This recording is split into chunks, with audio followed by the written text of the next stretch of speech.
today was really about bringing together people who have a common interest in potential and having a conversation. So potential is one of those concepts that I think is quite poorly defined in the market. It means different things to different people, to different organisations. It means different things in the research literature, as we know. And by bringing together people that can have a conversation around potential, you can begin to, at least at the very minimum, start getting a common understanding. And if you've got a common understanding of potential, then we stand a chance of having a measure that allows us to do so in a reliable and valid way. We've got a way of beginning to develop what is potential. And so it was really about giving airtime, if you will, to the whole idea of potential. There is a very significant debate that's going on in the market about really between performance and potential. And it's a critical debate because performance, as we would define it at PeopleWise, is all about what you do in your role, what you do in your job. Whereas potential is about the capabilities that reside within us, that when developed, allow us to be ever increasingly more successful. They are not one and the same. They are two very distinct concepts. Performance tends to be more about skills, and potential is more about those psychological capabilities. And the discussion we had in the room was really about trying to tease out from people, how do organisations at the moment really look at both of those concepts? And what we found in the room was absolutely in agreement with the data in the research literature, where we know that about 70% of organisations rely on performance appraisals for their potential and performance. Where, in fact, at PeopleWise, what we're saying is that is not potential. Performance appraisals appraise performance, and the concepts of performance and potential are very distinct. When we look at performance, it's about what is somebody doing, how is somebody performing in their job.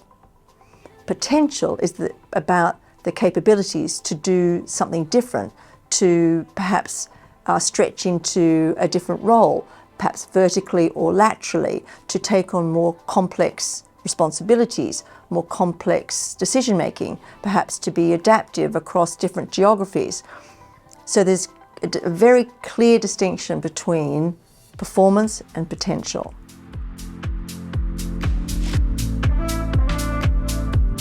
So of course, performance is a critical metric, and having the right tools to measure that and to be able to give people proper performance conversations so they understand where they can be developing, all of those things are critical. However, our premise is that performance is not enough.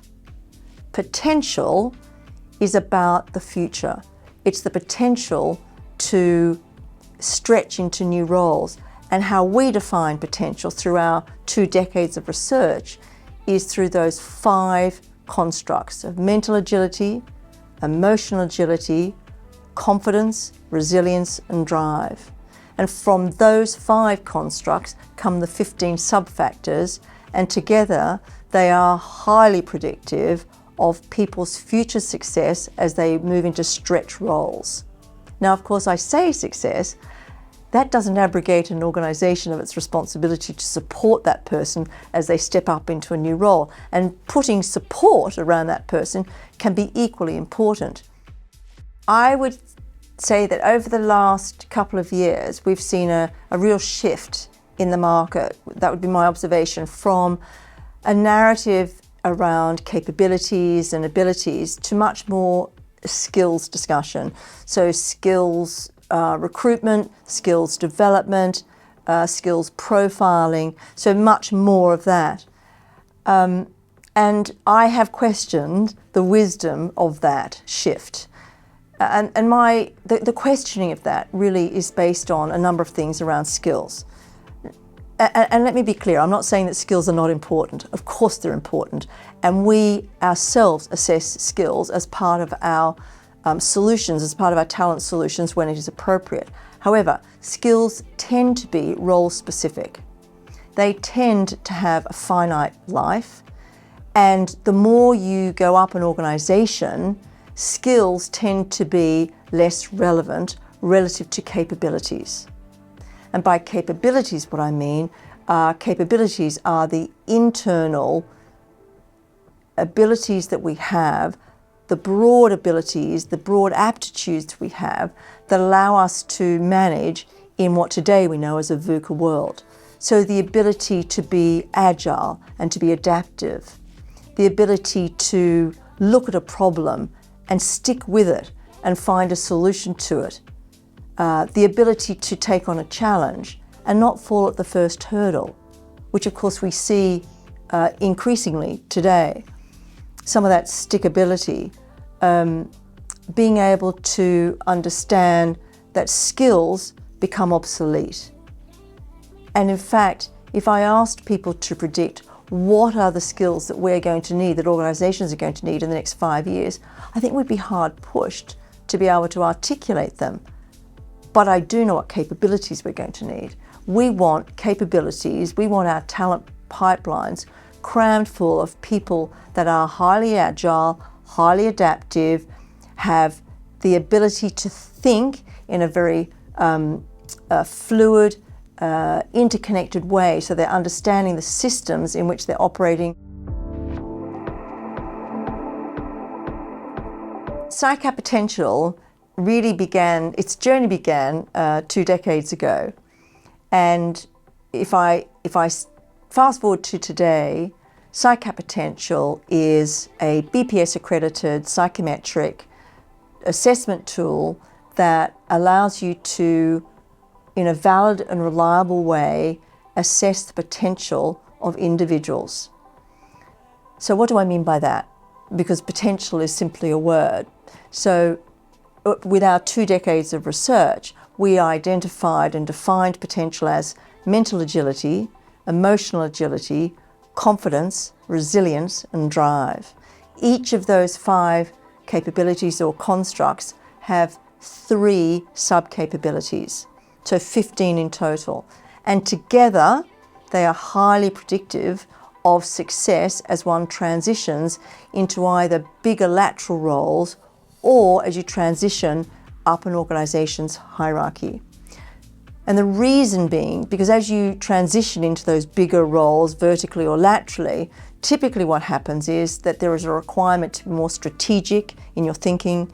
There is a requirement to do more complex problem solving.